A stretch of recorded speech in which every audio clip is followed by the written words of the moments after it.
Sound off for Chesterfield. Chesterfield, only cigarette in America to give you premium quality in both regular and king size, brings you Dragnet.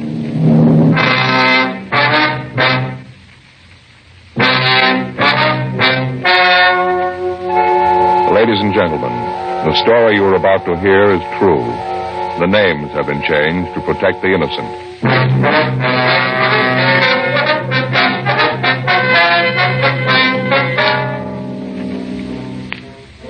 You're a detective sergeant.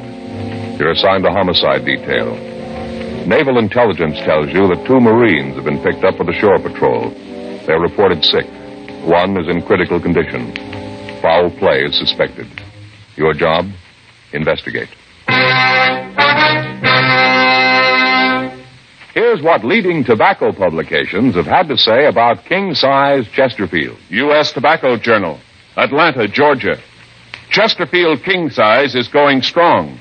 One jobber reordered twice this week in addition to his regular order. And the Chicago Weekly, Tobacco Leaf, reports more calls for Chesterfield king-size cigarettes than for most brands being marketed. The reason for king-size Chesterfield's amazing success is this. All king-size cigarettes give you quantity, but only Chesterfield king-size gives you quantity plus quality. Premium quality. That means Chesterfield king size contains tobaccos of better quality and higher price than any other king size cigarette. The same fine tobacco as in regular Chesterfield. Enough more of this tobacco to give you over a fifth longer smoke. So remember, Chesterfield is the only cigarette to give you premium quality in both regular and king size. Buy 'em either way you like 'em. Chesterfield gives you the best possible smoke. Much milder.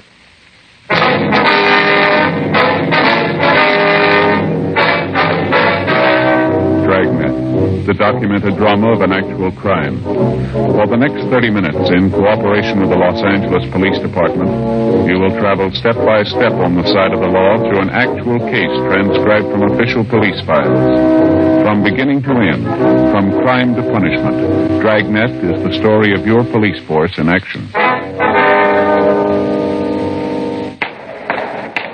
It was Tuesday, July 10th. It was hot in Los Angeles. We were working the day watch out of homicide detail. My partner's Frank Smith. The boss is Captain Lorman. My name's Friday.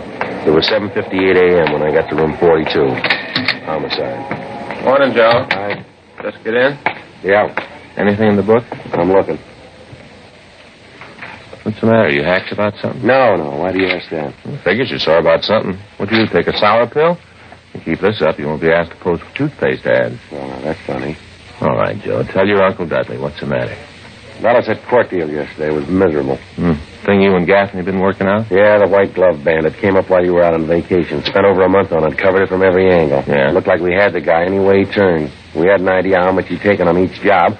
Lee thought he traced him on every move he made on each of the deals. We figured we really had the guy. DA's office thought so, too. They quit him? Yeah. Let him walk right out. 12 men, good and true. Let that cheap hoodlum walk right out on the streets a free man. Well, that's the way it goes sometimes. Is there Mr. Friday here? Yes, sir. I'm Friday. Is something I can do for you? Well, I'm Richard Houston, Naval Intelligence. Deputy Chief Brown directed me to you. I see. Well, it's my partner, Frank Smith. Lieutenant Houston. Yes, Smith. Like, sit down, sir. What is it we can do for you? Well, we got a weird one. That's why we thought your department ought to be in on it. About all I can tell you is just the skeleton of the thing. We don't know all the details. We haven't gone into it completely yet. We figured you fellas would like to be in on it from the beginning. Looks like it's going to be a police investigation. Yes, sir. To begin, I should go back 3 weeks ago and tell you the story as near as we've been able to reconstruct it. Yes, sir. Go right ahead. Well, a couple of Marines left the base. They'd just gotten back from Korea, both on a 48-hour pass. We figured they came up here to L.A. They had a lot of back pay in their pockets. We don't know where they started, but they ended up in a cheap hotel. We got a call from the shore patrol early Monday morning. They'd gotten a complaint that the 2 boys were causing a disturbance in the hotel. They picked them up and found they both were in a pretty bad way. They had them shipped to the Naval Hospital down at Long Beach. By the time they got there, they were really rocky. Well, I'm sorry, sir, but I don't quite see just how we're connected with this. Well, I'm getting to that. Oh, sorry. All right, I'm a little long-winded. Anyway, last night, the boys had been AWOL for over 2 weeks. They were brought into the hospital, like I said. Doctors did what they could, but it was too late to help. One of the boys died late last night. We're not sure about the other one. That's where you come in. Sir? They were both poisoned.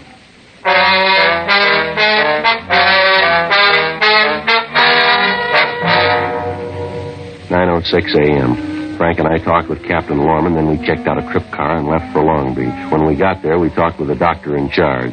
He told us that it would be later that night before the boy would be completely out of danger. He said, however, that we could talk to him if we phrased our questions so that the answers could be kept fairly brief. We looked over the boy's record. His full name was Jack Wayne Walker, age 24.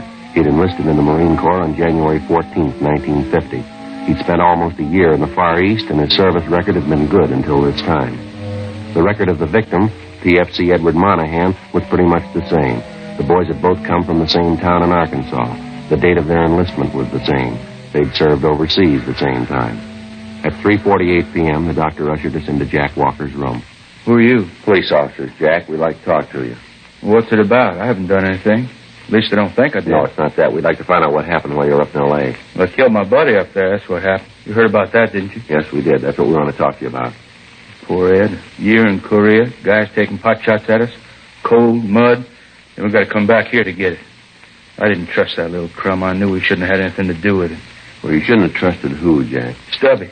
You know the rest of his name? No, just Stubby. I just can't believe it about Ed. He shoved off for L.A. going to have a last fling.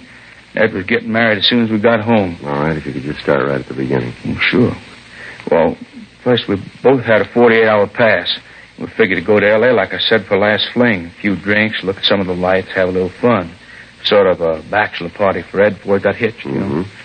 Well, we pulled into town. Let's see, I think it was Saturday morning.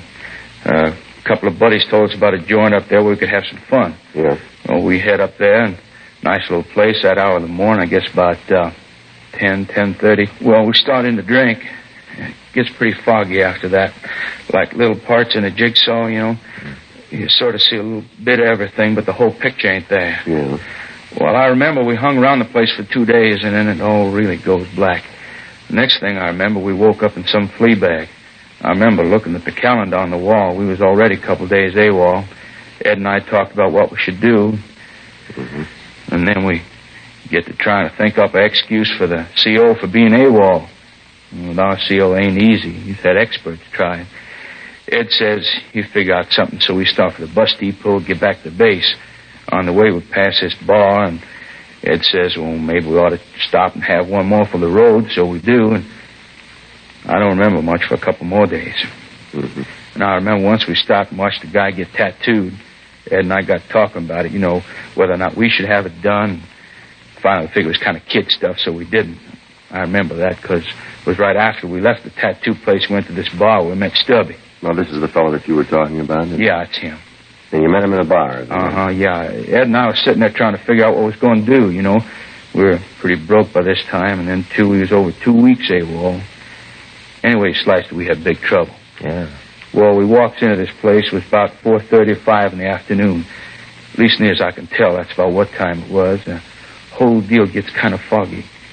We sat down at this bar and ordered a drink, and just sitting there minding our own business, trying to figure what we ought to do. Then this Stubby joker comes up, sits down next to Ed, brings a drink with him. He was in the bar when you came in, is that right? Yeah, well, at least I think so. I didn't pay much attention, but he had a drink when he come up to Ed and me. Yeah, go ahead. Well, he got to talk about the Corps, and next thing we know, he's setting up the drink. The way we was fixed, as long as he wanted to buy, we wasn't going to argue. Did they seem to know this Stubby in the bar? Yeah, the girl who waits on tables called him my name. All right, you want to go ahead? Yeah, well, this Stubby kept going on about how he liked the Corps and how he'd won a whole flock of citations in Korea. Told us all about the time he'd spent in Japan. First, we thought he was just throwing a bunch of coconuts at us, but we'd ask him about places in Korea and things you could only know if you was there. He'd come up with the answers all right, but even with all that, there was something that just didn't ring true with me. Yeah. Anyway, long about 8 or 8:30 that night, Stubby got in a thrash with the bartender, something about the price of the drink, so he suggested we go up to his place and get a jug, you know, and drink up there. Well, I wasn't too hot for the idea, but Ed said we had nothing to lose, and we didn't have a sack for the night, and there wasn't much dough left, so we shoved off with him. Where'd this Stubby live? A hotel down on 5th. I'll tell you how to find the place. Same place you were picked up in? Yeah. We got the address then. Oh, okay. Well, what happened when you got Stubby's room? Well, we cracked the jug, sat around drinking for a while, and then Ed and I went to sleep. Mm-hmm. I tell you, the next morning we had the biggest hangovers in the entire United States and Canada, both of us.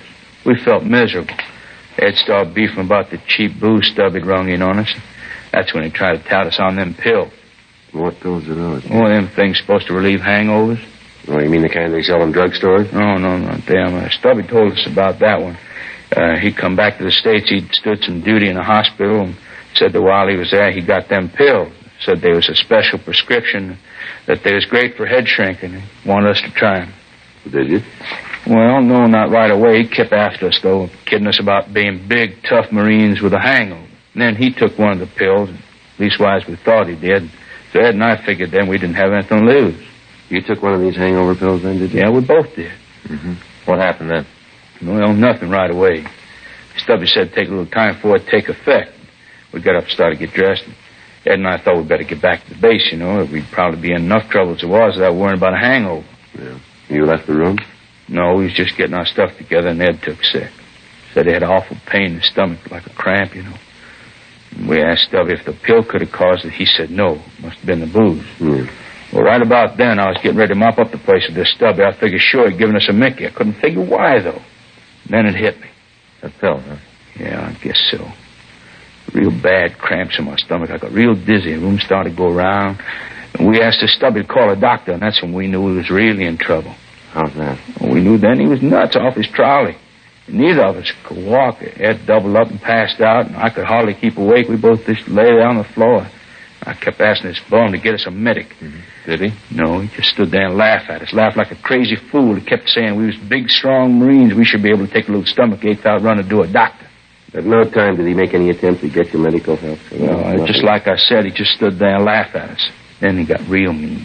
Got crazy leer on his face. Said he'd show us that he'd fix us up good for what we'd done.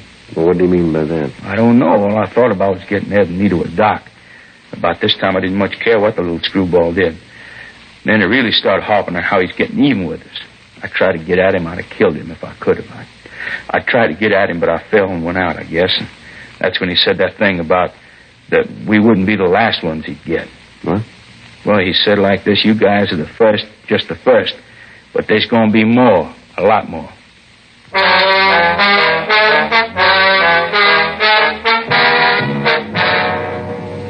We continued to talk to Jack Walker. He gave us a complete description of the man he'd known as Stubby. And going over the story again with him, there were a few changes in it, but none that couldn't be accounted for by his condition. We got the address of the bar where he'd met Stubby. We checked with the doctor, and he told us that both boys had been given a powerful corrosive poison. He went on to say that it was a miracle that Jack Walker was still alive. 9:26 p.m. Frank and I drove back to Los Angeles. We checked into the office and ran the name Stubby through the moniker file in R&I, but we found nothing. We got out a local and an APB on the description and the name. The stats office started to run on the M.O. Frank and I checked the hotel on 5th Street, and the manager showed us the room, but he said that it had been cleaned and occupied since the two Marines had left.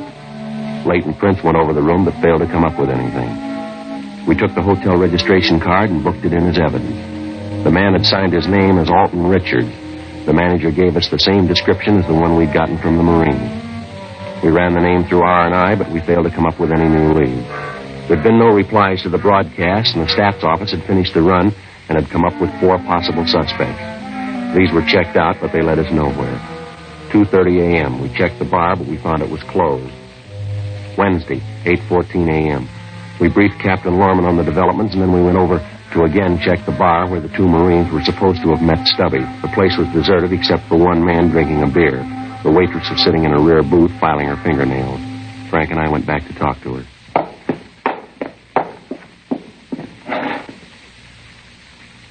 Yeah, something you want? Well, police officers, miss. We'd like to talk to you. Cops, huh? Yes, ma'am. This is my partner, Joe Friday. My name's Smith. Smith. Boy, does that sound phony. Here's my ID card. Yeah, it's Smith, all right. What do you want? Do you mind if we sit down? No, go ahead, live. Thank you.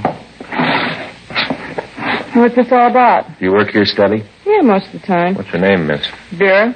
Vera Gay. Well, Miss Gay, were you working here around the 8th, the 9th, or the 10th of July? Yeah, and you can make it Vera. Mm-hmm. You know most of the people who come in here regular, do you? Yeah, I suppose so. Wonder if you'd look at this description and tell us if you know the man here. WMA. What does that mean? White male American. Yeah, WMA. 36 years, 5'7" to 5'9", 155 pounds stubby. Yeah? Yeah, I know him. Comes in here all the time. Nice guy. Loud when he gets drunk. He's always nice to me, though. Tells me I should be in pictures. You know, the movies. Yes, ma'am. Have you seen him today? No, he hardly ever gets in before maybe noon, 1 o'clock. Hey, this doesn't bother you, does it? Am I filing my nails? Not at all. It does bother some people, you know. Like running a piece of chalk down a blackboard. This Stubby, does he have any other name? Did you know it? Yeah, Paul Rogers. That's another one, Joe. No. Well, do you want to go ahead, miss? I went out with him a couple of times, finally gave it up. I couldn't go that route. What's that, ma'am? All he talked about was either him in the Marine Corps and what a big hero he was, or else how he was going to get me in pictures, you know, movies. Yes, ma'am. I didn't come out to California to get in the movies. No, I came out to be a private secretary, only those jobs are a little hard to get, so I work here. Make enough for coffee and cakes. And when a job comes along, I'll take it. Work in a big office, nice boss. Who knows, he might even marry me. Well, that movie hokum for me. No, sir, not your little Vera. Did you work on the night of the night? It's the night before last? Let's see. Yeah, I was in. You happened to see the Stubby Rogers that night? Well, I got to think about that. Let's see. That was the night we had the fight just before closing. Yeah, he was in earlier. You happen to notice if he was with anybody? What's that all about? He do something you want him for? No, we just like to talk to him. Yeah. Well, if he did anything, we had nothing to do with it. This is a good place. We got nothing to do with the people who come in. Got the price of a drink, they get served. We don't ask for trouble. Oh, we aren't going to cause any trouble, miss. We just want to talk to this Rogers. Yeah, well, as long as we aren't rung into it. Do you remember if he was with anyone? Yeah, he was with a couple of Marines. Left with him, had a beef with Sam. He's a night bartender. Complained that the drinks were too high. I don't know what he was crying about. He's been drinking here a long time. Never had problems before. You saw him leave with these two Marines then? Yeah, 3 of them walked out. I think, actually, they sort of floated out. The 2 kids were really boiled. You remember what time it was when they left? Oh, that'd be kind of hard to tell. We were pretty busy. Well, it's pretty important, miss. Yeah, let me think.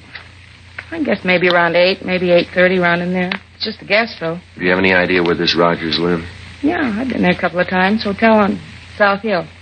Can you give us the address? Yeah, I got it in my purse. I should have known he was a phony, always saying that's how he could get me in pictures, you know, in movies. Yes, sir. Don't come that way. Of course, you understand I didn't come out here to get in pictures. I came out to be a private secretary. Here's the address. Here, keep it. I won't be using it anymore. All right, thank you, Miss Kay. Here's our card. If you think of anything more you think we ought to know, we'd appreciate a call from you. Yeah, thanks. Sure appreciate your help. Well, you never know. Maybe I'll need your help sometime. Matter of fact, you might be able to lend me a hand. Producers. You know, movies.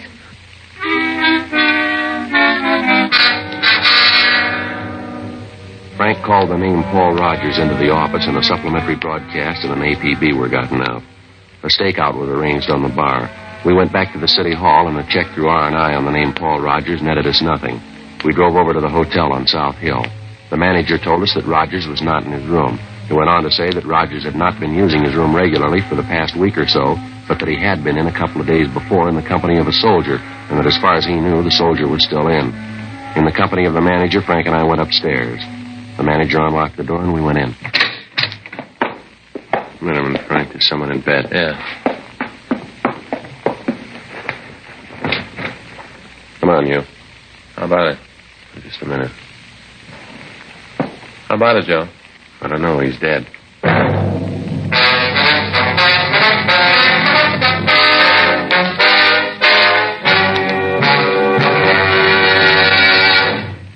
You are listening to Dragnet, the authentic story of your police force in action. And now a report every smoker should hear.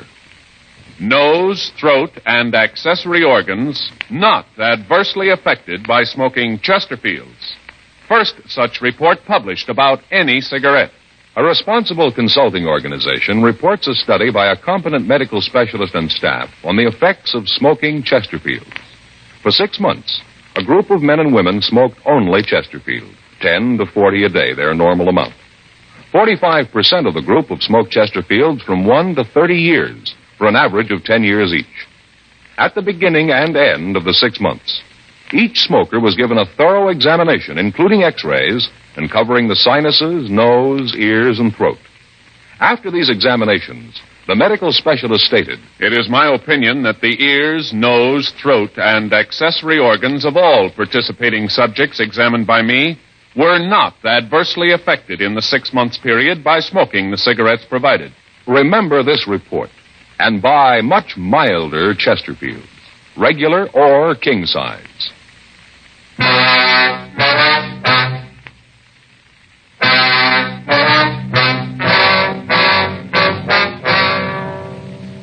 Wednesday, July 11th, 12:40 p.m. We called the coroner's office, then we got in touch with the crime lab and the photographers.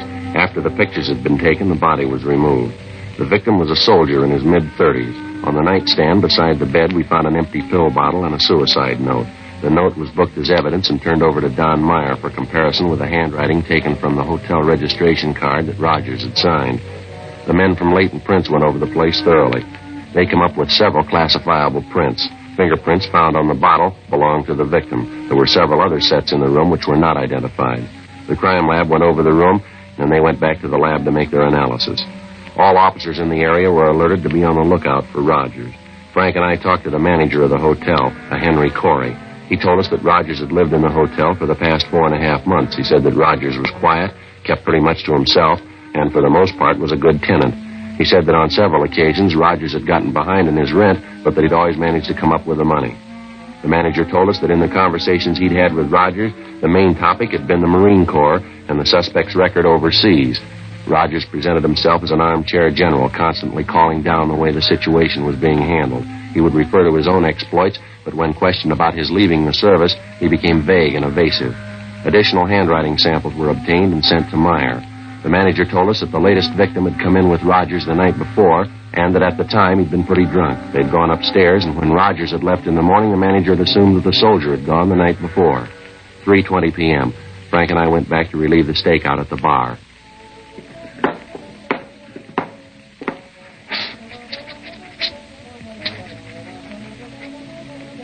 Back again? Yes, Miss Gay. Sit down. Thank you. It seems like every time I see you, I'm doing something with my nails. This morning filing them, now I'm filing them again. I'm going to put polish on them after this. I guess you think I'm pretty vain. No, not at all, miss. A new color called Frosted Rose. And pretty? Mm-hmm. Kind of iridescent, what the label says. To sprinkle your nails with stardust. Yes, ma'am. Pretty bottle, too. They sure put things up nice nowadays. Uh-oh, here comes your boy. That's Rogers. Yeah. Yes, Stubby, well, it be. Where been, Coke? How's it going, Stubby? Same old 6 as before. Yeah, pretty dull. You're doing a great business. No, it's early yet. Here's a drink. It'll be 4 bits. There you go. All right, tastes good. All right, Frank, let's go. No trouble now. Not unless he makes it. Hi, fellas. Something you want? You Paul Rogers? Yeah, who are you? Police officers. We'd like to talk to you. I don't want any trouble in here. No, there's not going to be any trouble. Always fights. Why is it everybody comes into a bar and starts fights? Ain't there someplace else to be? All right, come on, Rogers. What for? You got nothing to hold me in. We'll talk to you about that, too. Well, let me finish my drink. No, afraid not. Let's go now. Look, I said I was going to finish my drink. Don't lean. Let's can it, mister, and go. I said I was going to finish my drink. All right, mister, on your feet. Nothing on him. All right, let's take him to the office. Sergeant. Yes, sir. Thanks. Sure appreciate it. Well, what's that? Thought for a minute there you were going to have a fight.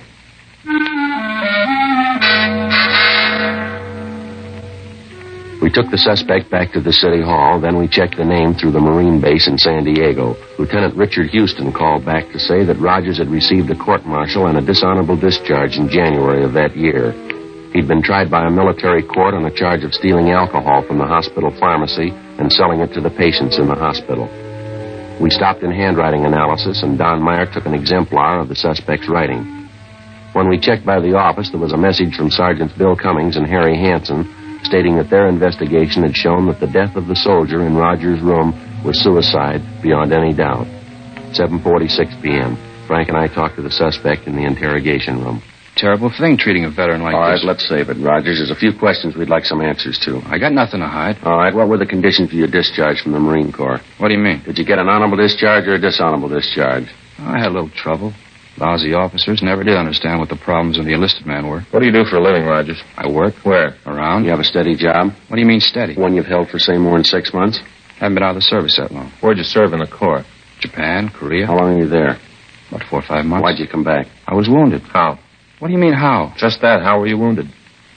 Well, I wasn't exactly wounded. I had my feet frostbit. Mm-hmm. According to this here, you went AWOL and got lost. When they found you, your feet were frozen. Is that right?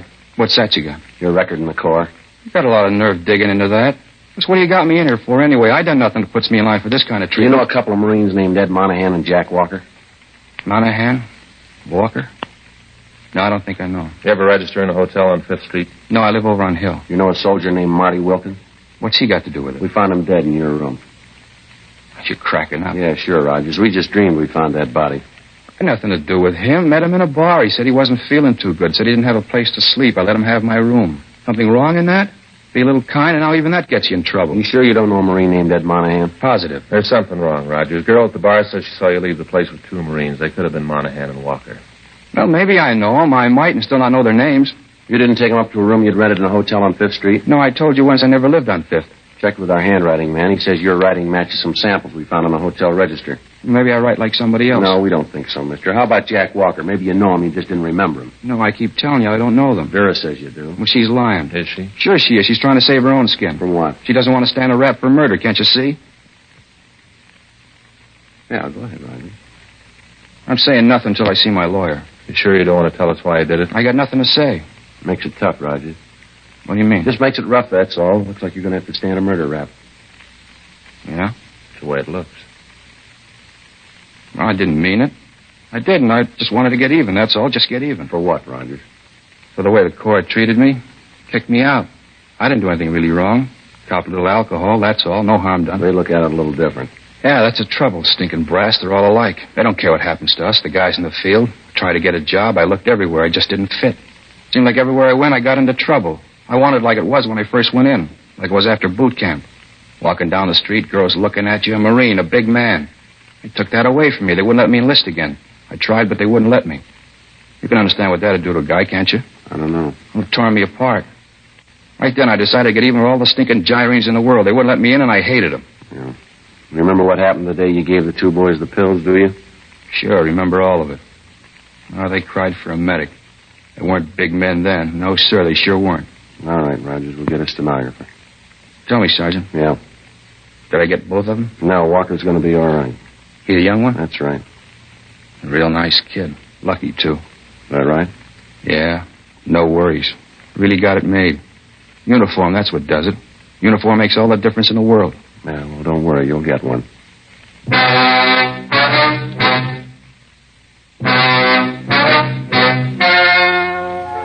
The story you have just heard was true. The names were changed to protect the innocent. On November 13th, trial was held in Department 87, Superior Court of the State of California, in and for the County of Los Angeles. In a moment, the results of that trial. Now, here is our star, Jack Webb. Thank you, George Fenneman. In modern crime detection, the working detective depends on scientific research. He relies on the services of trained experts in ballistics, communications, fingerprints, to name just a few. He's interested only in facts. And as a smoker, you should be interested only in facts. That's why the report you heard earlier is so important to you. Nose, throat, and accessory organs not adversely affected by smoking Chesterfields. First such report ever published about any cigarette. Remember it. And next time, buy Chesterfield. Regular or king size, premium quality Chesterfield gives you the best possible smoke.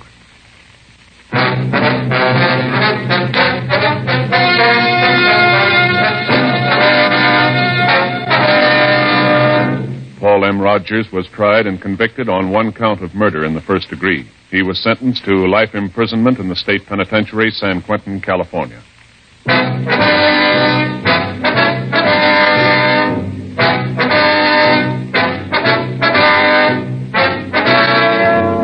You have just heard Dragnet, a series of authentic cases from official files. Technical advice comes from the Office of Chief of Police W.H. Parker, Los Angeles Police Department.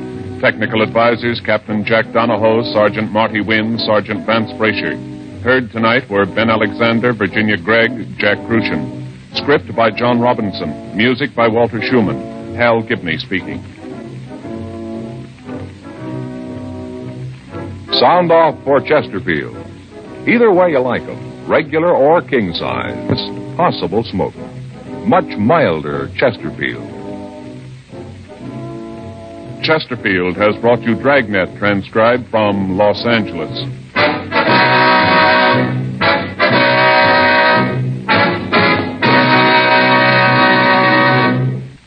Tonight, it's Barry Craig, confidential investigator on NBC.